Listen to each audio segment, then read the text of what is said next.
The one question that nobody in the mainstream media will ask him, and this is one question I would ask him if I ever got a chance, is that now that we've seen what's happened to the world, the trillions of dollars of economic damage, the millions of deaths thanks to the Wuhan virus, do you still have that admiration for the basic dictatorship of China? Do you, Prime Minister, given all the carnage around the world? Absolutely appalling. You deserve better. You deserve a government that's going to continue to say, get vaccinated. And you know what? If you don't want to get vaccinated, that's your choice. But don't think you can get on a plane or a train besides vaccinated people and put them at risk. We need to be strong in the decisions we're taking going forward, and we need to put people first, which we have always done. And I'll be honest, you know, like I do, there's lots of people out there who don't agree with that. And the reality is, that's okay. We're in a democracy. People can make themselves heard. And that's part of why we need to have this moment for people to make that choice for the future. The counter to tyranny is democracy, is elections. And that's exactly what we're putting forward, because we have put Canadians at the forefront of everything we've done, and we know that's what we're going to continue to do. So I need you, all of you, to keep stepping up. We need to keep working to protect and build a better future together, and that's why I need you to continue to step up. I need you to talk to your neighbors and talk to your friends. Talk to those folks who are still wondering whether they should get vaccinated, and tell them, yes, they need to get vaccinated so we protect ourselves, protect our communities, and protect our kids who can't yet get vaccinated. That's what we need to do. I need you to get out there. David, what he's saying is starting to sound a lot like a dictator, and I don't usually say that, but here's why. First of all, it doesn't make any sense when you're saying we're all about a democracy, and he's like, I'm imposing these restrictions on your travel. But what he's doing is here he's setting up, he thinks he's going to win, he's setting it up so that this election is supposed to be an approval of all these measures. So if he wins, he's taking that as, I can make any restrictions I want, I can stop any freedoms of yours that I want because you've all voted for me, therefore you're okay with me taking away people's rights based on their medical history. It's getting a little bit crazy. He's yelling there to, I think, 15 people. Whenever there's a political rally for somebody and they don't show the crowd, it's because they think it's small, or else they'd show the crowd to see how many people are here. Look how many people are here. But there was like 15, 20 people there. I think it was in Alberta. They had their little circles that they were mandated to, and I'm surprised Justin Trudeau didn't elbow bump anybody on screen there while hugging somebody else, because he gets so confused about his own rules. Yeah, I did kind of like his Roots jacket though, although I don't know why he's wearing that in the hot, humid summertime as opposed to the fall. But you know, yeah, I think you're right, Andrew. It's a little rich for Justin Trudeau to be talking about tyranny and democracy. That line, the counter to tyranny is democracy. But wait a minute, some 6 or 7 years ago in Toronto, he said he had a admiration for the basic type of dictatorship that is China. China is all about tyranny.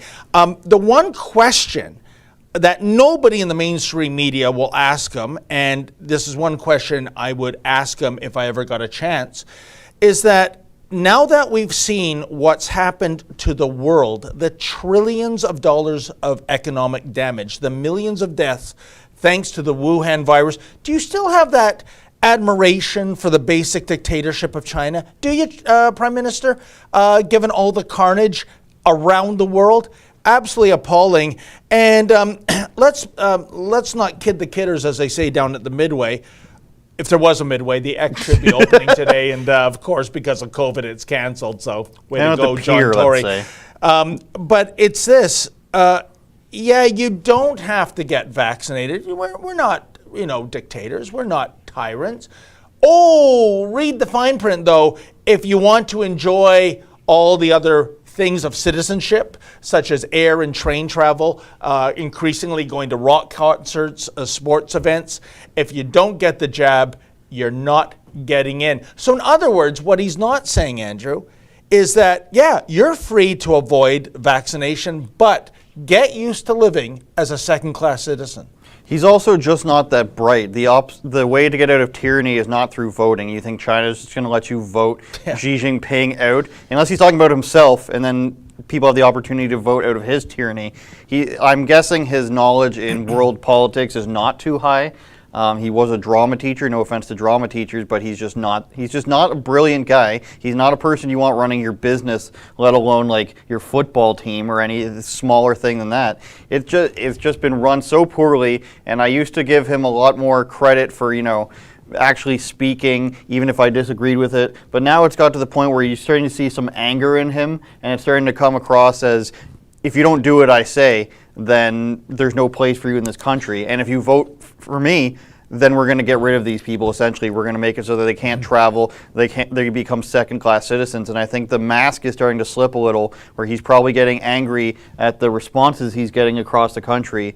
I'm sure they fenced this place off well in advance to make sure that doesn't happen, because his little red line in Coburg didn't work. And then I forget the other place that he went to in Ontario. Barrie, that didn't work. He's just getting heckled. And the same thing's happening where his supporters are trying to, or his staff, I should say, are trying to jeer down anybody who's heckling them.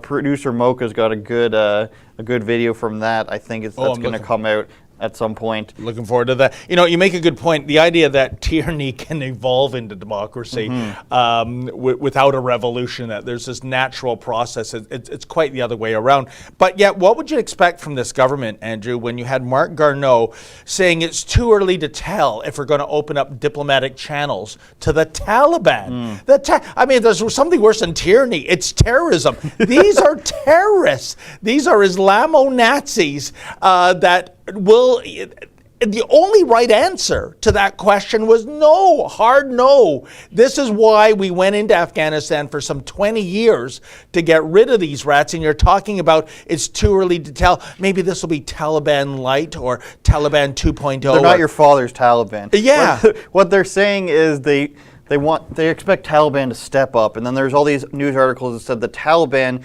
is dedicated to having a progressive government with women involved. The same day they were killing women in the streets. So it's weird. The Biden administration says basically the same thing, that they're dedicated to a feminist future. And what I was trying to get across to people recently was that they run out of things that they can say. Joe Biden, Aaron O'Toole, Justin Trudeau. Now, thankfully, Aaron O'Toole the last couple of days have actually been speaking about real things, the economy and jobs. Kudos to him for actually saying I think he had a good week. I think he did too. Yeah. But it seems to me, so maybe I'll disinclude him from this, but when Justin Trudeau and Joe Biden can't just talk about their feelings, they can't just talk about feminism and she sessions and all this stuff, they don't know what to say. When the modern politicians that have been voted in that are liberal or Democrats, because I think the NDP is more honest than them. The socialists are more honest. But when the liberal Democrats speak, and they can't just say things like she sessions and the future is female, the future is bi, trans, disabled, they don't know how to speak. They can't have normal conversations. If you ask them a normal question, their head explodes. If they can't just say platitudes and empty things like we're oppressed, then they have nothing to say, and it's pathetic. And speaking of Joe Biden, Andrew, this is an absolute disgrace, this announcement that the border was not going to open to Canadians today, but is being put forward till September 21st. The utter hypocrisy coming from slow Joe Biden. It's a safety issue. Meanwhile, the southern border, this calendar year alone, they estimate more than 1 million illegal immigrants from South America, Central America, Mexico, even people coming over from Africa have just waltzed into the United States of America. That's no problem. So I would say if you're a Canadian and you want to go to the U.S., fly to Mexico and just walk over the border. And you probably won't have to be tested either. Record back-to-back months, 20-year records, which makes you think that it must have been crazy under George Bush as well. But June and July both had record numbers, 190,000 and 210,000 illegal immigrants. Actually, last year when they went to test people for COVID, so this is under Trump, but the numbers were obviously way less at that time. Yep. They tested people and half of them were testing positive for COVID, and then another third of them would get it from being in close proximity from these people, and then after that they stop testing them. Yeah. So at least, at the very least, let's be generous and say 30% or a third of the people coming across the border probably have COVID, and they're just letting them in, and then they're busting them and they're flying them all around the country. That's a great point. But the problem, of course, is the Canadians, is the right. northern border. So what do I take away from this, Andrew? I'll tell you what it is. It is, Biden knows that Canadians coming to the U.S. are going to go home in a day, a week, a month, whatever it is. If you're a snowbird, as many as 8 months. The issue with the southern border is that these are new illegals. This is an attempt, a deliberate attempt by the Democrats to change the demographics. Basically, come on in, get full citizenship, jump the queue, jump the line. But just remember, every 4 years, vote blue. Remember who got you in here. And that's our quid pro quo arrangement. What a disgrace. Oh, hi. That was a clip from our Rebel Daily live stream. It's hosted Monday, Wednesday, and Friday by the big boss man, Ezra Levant, and Tuesdays and Thursdays by me, Sheila Gunn Reid, and my good friend, David Menzies. On the live stream, we talk about the news of the day, we show some videos, and we interact with our viewers at home. We stream at 12 noon Eastern, 10 Mountain. You can find us on YouTube, Rumble, Super U, and Odyssey.